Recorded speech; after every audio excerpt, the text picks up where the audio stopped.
In today's video, we're going to take a deep dive into the top 4 most fascinating and potentially valuable coins from American history. The first up, the 1971 United States 5-cent coin, also known as the Jefferson nickel. Now, if you're a collector or just someone who has a passion for rare coins, you might have heard that some Jefferson nickels from the early 1970s can fetch incredible prices at auctions, especially if they have rare mint errors or are in extraordinary condition. So let's start by setting the stage. The 1971 Jefferson nickel was minted in 2 locations, Philadelphia and Denver. The Philadelphia mint coins carry no mint mark, while those from Denver are marked with a small d on the reverse. Millions upon millions of these coins were struck, which might make you think they're common, but the truth is that not all 1971 nickels are created equal. While the vast majority are worth just face value, there are a few exceptional examples that can sell for hundreds or even thousands of dollars in the right circumstances. When we talk about value, condition is king, and that's where grading comes in. A 1971 nickel in circulated condition that you find in your pocket change is almost always worth just 5 cents. However, if you come across one that is in mint state condition, we're talking about a coin that has never been used in commerce, has its original luster, and no major scratches, then you might have something special. A perfectly preserved MS67 or MS67 Plus example graded by a top grading service like PeaceGS or NGC can bring in big money. In fact, there have been auction records where superb gem 1971 nickels sold for hundreds of dollars simply because they were in nearly flawless condition. Think about it. A 5-cent coin that turns into hundreds of dollars just because it was well preserved for over 50 years. But the real treasures of the 1971 nickel world are the error coins. This is where things get really exciting. Errors can include off-center strikes, double dies, clip planchets, and even full step designations on the Monticello building on the reverse. Full steps are one of the most sought-after features for Jefferson nickel collectors. They refer to the clarity of the steps on the Monticello. If all the steps are fully struck with no breaks, the coin receives the full step designation, and that dramatically increases its value. Finding a 1971 nickel with full steps and high grade is like hitting the jackpot, because striking quality in 1971 was not always consistent. So a well-struck coin is truly rare. Collectors will pay a premium for these coins, and prices can climb into the 4-figure range at major auctions. Let's not forget the die varieties. Some 1971 nickels feature double dies, where parts of the lettering or design appear doubled under magnification. These errors are highly collectible and can significantly raise the price of an otherwise common coin. Imagine having a coin that shows a doubling in the word Liberty or on Jefferson's eye. That's something collectors hunt for. There are also off-metal errors, though they are extremely rare. Sometimes coins were struck on planchets meant for other denominations. If a 1971 nickel was accidentally struck on a cent planchet or a foreign coin planchet, its value can skyrocket into the thousands. For a 30-minute video, we can spend time exploring how to identify these rarities. First, look at your change carefully. Examine the date and mint mark under good lighting and possibly with a magnifying glass or jeweler's loupe.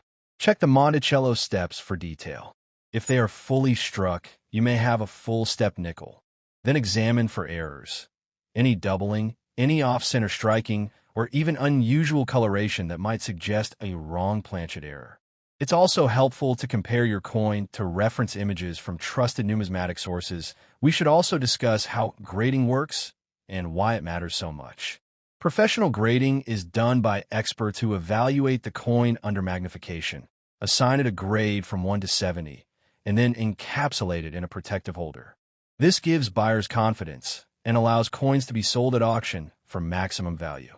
If you think you have a high grade or error in 1971 nickel, it may be worth submitting to a grading service. The cost can be worth it if your coin turns out to be rare. Finally, let's talk about some record prices. The most expensive 1971 nickel ever sold was a full-step MS67 example that went for well over $1,000 at auction. That is a massive return on a coin that started out as just 5 cents. Error coins have sold for similar amounts, with dramatic off-center strikes or double dies attracting competitive bidding. So, as you can see, the 1971 Jefferson nickel is much more than just a common pocket change coin. It is a potential treasure if you know what to look for. The thrill of coin collecting is that these valuable pieces can still be found in circulation, in old jars of change, or inherited collections. Every coin has a story, and every collector has a chance to discover something rare. So next time you come across a 1971 nickel, don't just toss it aside. Inspect it carefully. You might just be holding one of the most expensive nickels from that year, a true gem hiding in plain sight. The next up, the 5-cent coin, commonly called the nickel, is one of the most iconic pieces of American coinage. While many people think nickels are all worth only 5 cents, certain rare examples could be worth hundreds or even thousands of dollars. And one particular year that surprises collectors is 1981.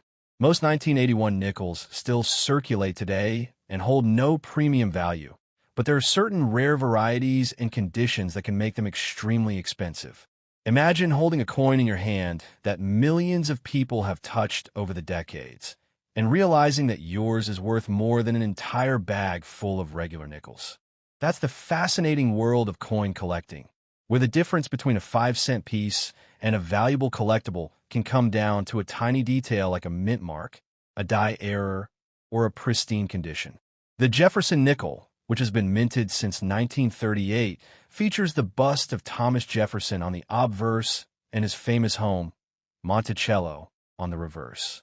By 1981, the U.S. Mint was producing nickels at 3 different locations: Philadelphia with no mint mark, Denver with a small D mint mark, and San Francisco producing proof coins with an S mint mark.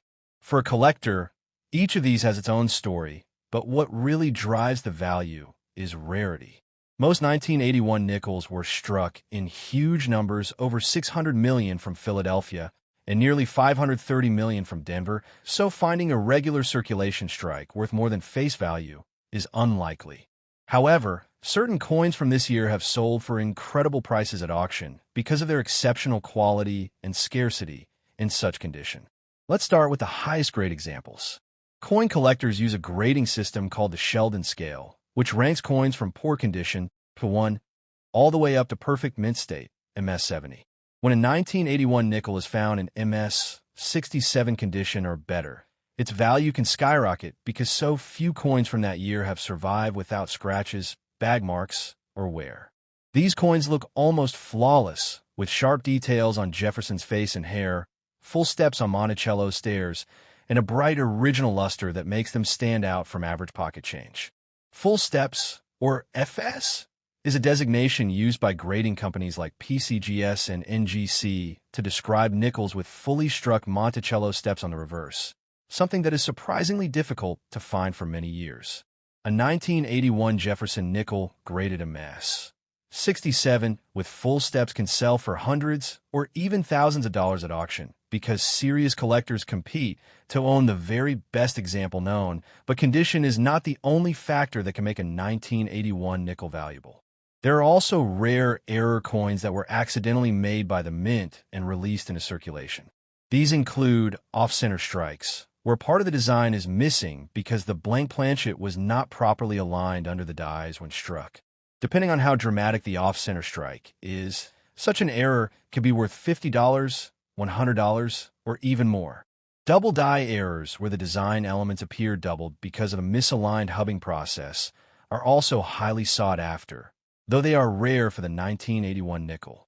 Then there are die clashes, cud breaks, and struck-through errors, all of which can create unique one-of-a-kind nickels that collectors love.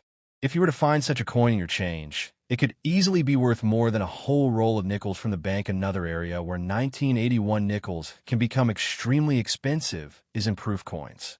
The San Francisco Mint struck proof nickels intended for collectors, and these coins were never meant to circulate. They have a mirror-like finish and frosted devices, making them look absolutely stunning. In 1981, the Mint used 2 different styles of S mint mark on proof coins, Type 1 with a filled S, and Type 2 with a clear, sharp S.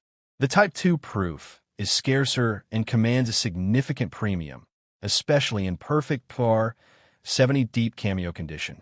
At auction, a 1981 S-Type 2-proof nickel-graded PR 70 DCM has been known to sell for well over $1,000, making it one of the most expensive 5-cent coins of the entire decade now.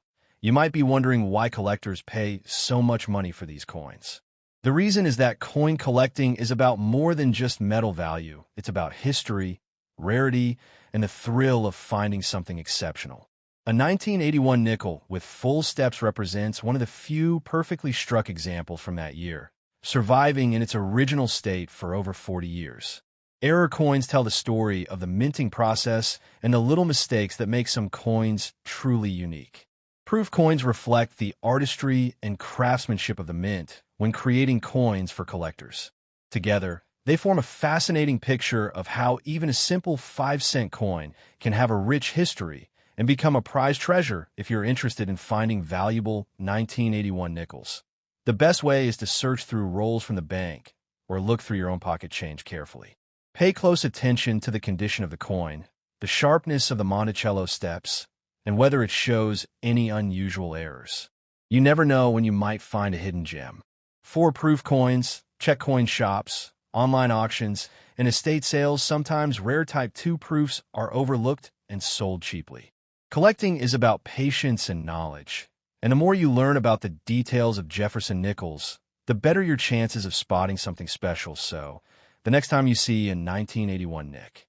The next up, the most expensive 5-cent coin from the year 1986, a year that might not immediately strike you as special in American numismatic history, but one that hides some extraordinary treasures for those who know where to look. The Jefferson nickel, introduced in 1938, had already been in circulation for nearly 5 decades by 1986. But even in a modern mintage year like this, rare varieties, minting errors, and top-graded examples can push the value of a single 5-cent piece from pocket change into the hundreds, thousands, or even tens of thousands of dollars at auction. Our goal in this video is to explore why some 1986 nickels are worth so much, what makes them so unique, and how you can identify one if you happen to have a 1986 nickel sitting in a jar of coins at home. The 1986 nickel was struck at 2 major mints, Philadelphia, which produced coins without a mint mark, and Denver, which marked its coins with a D on the obverse, right next to Monticello.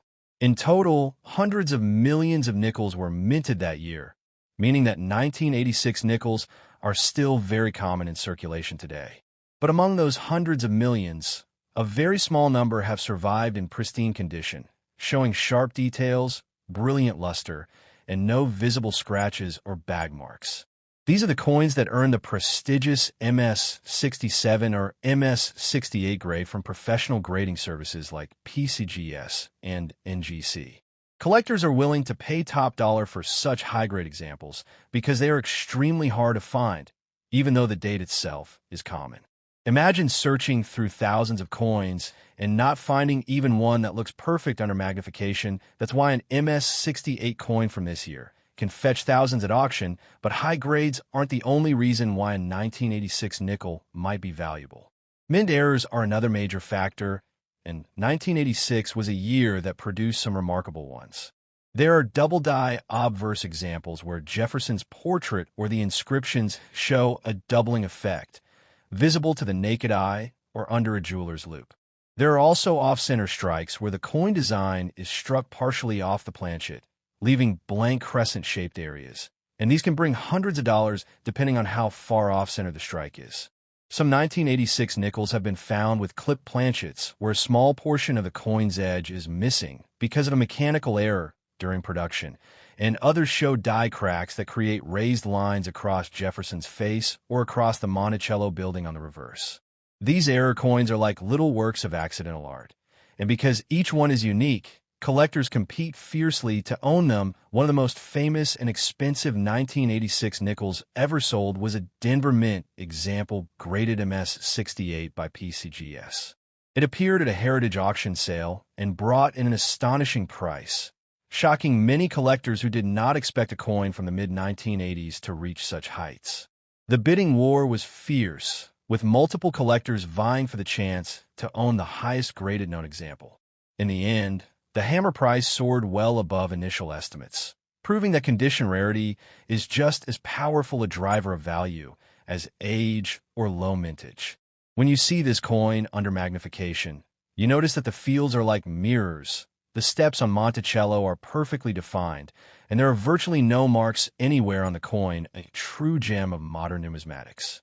For casual collectors or anyone just starting out, this story is incredibly inspiring because it shows that you don't necessarily need to look only for old coins from the 1800s or key dates from the early 1900s to find value.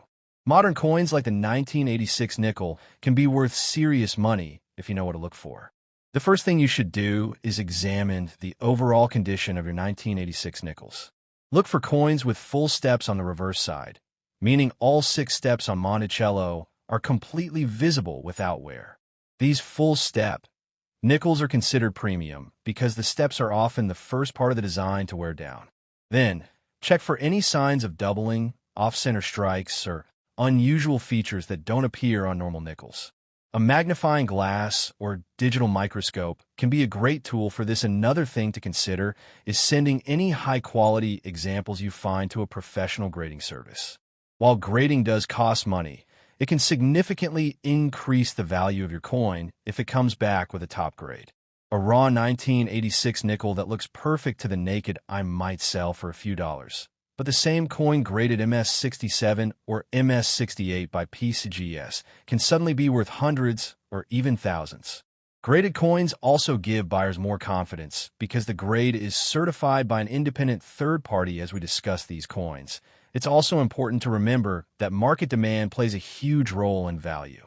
Just because a coin is rare doesn't mean it will sell for a high price unless there are collectors actively seeking it. Fortunately, Jefferson nickel collectors form a passionate and dedicated community and registry set competition where collectors try to assemble the finest possible set of nickels by grade keeps prices strong for top examples. This is why even a common date like 1986 can skyrocket in value when a superb gem example appears on the market. So, whether you are an experienced numismatist or just someone curious about the coins you use every day, the story of the most expensive 1986 nickel is a reminder that treasures can be hiding in plain sight. Every coin has a story, and the 1986 5-cent coin story is one of hidden rarity, minting precision, and the excitement of discovery. Next time you come across a nickel from this year, take a closer look. You never know. It might be one of the few that collectors dream of owning. The next up, the most expensive 5-cent coin from 1999 ever sold in the United States of America. The Jefferson nickel has been around since 1938 and is one of the most collected coins in U.S. history. Even though billions of nickels are struck every year, certain rare varieties, minting errors, and top-grade examples can be worth hundreds, thousands, or even tens of thousands of dollars to collectors. The year 1999 might seem fairly modern, and you might think that nickels from that year would all be worth just 5 cents. But as we will see in this video, some 1999 nickels can fetch staggering prices when they appear at auction, especially those with extraordinary qualities or striking mint errors. So, sit back and relax as we take a deep dive into the history, mintage, varieties, and record-breaking sales of the 1999 nickel. To start, it is important to understand the context of the Jefferson nickel in 1999. By that time, the design of the nickel featuring President Thomas Jefferson on the obverse and his home Monticello on the reverse had been in place for over 60 years. The U.S. Mint struck nickels in 3 primary locations that year: Philadelphia, Denver, and San Francisco. Philadelphia and Denver produced the circulation strikes, which are the nickels you would find in your pocket change, while San Francisco struck the proof coins intended for collectors. In total, billions of nickels were produced that year, with Philadelphia alone minting over 1 billion pieces. Most of these coins are common and spendable today, but the very finest examples and unusual minting errors are where the excitement lies for numismatists. One of the most fascinating aspects of modern coins is how condition can dramatically affect their value. A typical circulated 1999 nickel found in pocket change is worth just face value. However, if you have a 1999 nickel graded in superb gem condition, meaning it has no noticeable marks, full steps on Monticello, and beautiful luster, You could be holding a coin worth hundreds or even thousands of dollars. Full steps, often abbreviated FS by collectors, refer to the horizontal lines on the image of Monticello on the reverse of the coin. When the die strike is strong and the coin is perfectly preserved, all of these steps appear sharply. Such coins are much rarer because most nickels strike weakly in this area or pick up marks during the minting and transportation process. Professional grading services like PCGS and NGC certify these coins, and those that achieve the highest grade, usually MS67FS or MS68FS, can break auction records. In fact, some of the most expensive 1999 nickels ever sold are those with the full steps designation in top condition.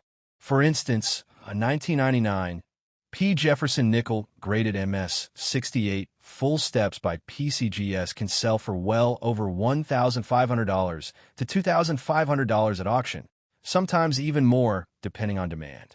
This is astonishing when you consider that the coin originally had a face value of just 5 cents. Collectors are willing to pay this premium because coins in this level of perfection are extremely scarce, even from a modern date like 1999. The Denver Mint issues, marked with a small D mint mark on the obverse next to Jefferson's ponytail, can also be valuable in the highest grades. Some collectors actually find that the Denver strikes tend to have better detail and better chance of full steps, so competition is fierce when one appears in near-perfect condition.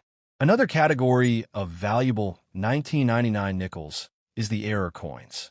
Mint errors can occur for many reasons, such as planchet errors, off-center strikes, double strikes, and die clashes.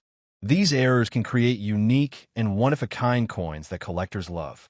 For example, a 1999 nickel struck on a cent planchet, which means it was accidentally struck on a copper blank mint for a penny, can be worth thousands of dollars depending on its condition. Similarly, off-center strikes where part of the design is missing can also fetch hundreds. Double denomination errors, where a coin is struck on a blank from another denomination, such as a dime or quarter, are even more spectacular and extremely rare. These are the kinds of coins that excite error collectors and often sell for eye-popping sums at major auctions. The proof nickel struck in San Francisco in 1999 are another story altogether. Proof coins are made with special polished dies and struck multiple times to create a sharp, mirror-like surface and frosted devices. The U.S. Mint produces these coins for collectors, and most of them are carefully handled and preserved. However, even among proofs, there are coins that stand out. Ultra Cameo proofs with perfect PR70 grades from PCGS or NGC can bring very strong prices, though not usually as high as the rarest mint state full steps nickels. Nonetheless, they are an important part of the 1999 nickel story because they show just how much collectors appreciate quality when we talk about the most expensive 1999 nickel ever sold. We have to look at auction records. The highest auction price for a 1999 P. Jefferson nickel with full steps in MS68 condition has been reported at over $3,000. That is 60,000 times its face value. These coins represent the pinnacle of modern nickel collecting. Their value is driven by both their technical perfection and the fierce competition among registry set collectors who try to build the finest sets of Jefferson nickels known. A single upgrade in grade, from MS67FS to MS68FS, can make a huge difference in price because the population of coins that high is so tiny beyond condition and rarity. These coins also carry a sense of nostalgia. The year 1999 was the end of the millennium, a symbolic year that many people remember vividly. Owning a perfect coin from that year can be like holding onto a piece of history. It is amazing to think that a simple nickel from your change could potentially be worth thousands of dollars if it is in the right condition or has the right error. That is what makes coin collecting so exciting, the thrill of the hunt, the possibility of finding a treasure in an ordinary roll of coins from the bank, and the joy of learning the history behind every piece. So if you're looking through your change or searching through coin rolls, pay close attention to your 1999 nickels. Look for coins with strong strikes, sharp details, and especially those with full steps on Monticello. If you find one that looks perfect, it might be worth sending to a grading service to have it professionally certified. Who knows, you might have a valuable coin in your hands and not even realize it. And if you come across any major mint errors, those can be even more valuable. So definitely hold on to them and consider getting a professional opinion. In conclusion, the most expensive 5-cent coin from 1999 is not just a random lucky find. It represents the perfect blend of rarity, condition, and collector demand. Whether it is a top-grade MS-68 full steps nickel, a spectacular mint error, or a flawless proof coin, these treasures show us that even modern coins can have significant value. So next time you get change at the store, take a closer look at your nickels. You never know when you might stumble upon a hidden gem worth hundreds or thousands of dollars. Coin collecting continues to be one of the most rewarding hobbies in the world, and the story of the 1999 nickel proves that the excitement is still alive and well. Keep searching, keep learning, and maybe someday you'll be the one who owns the next record-breaking 1999 nickel.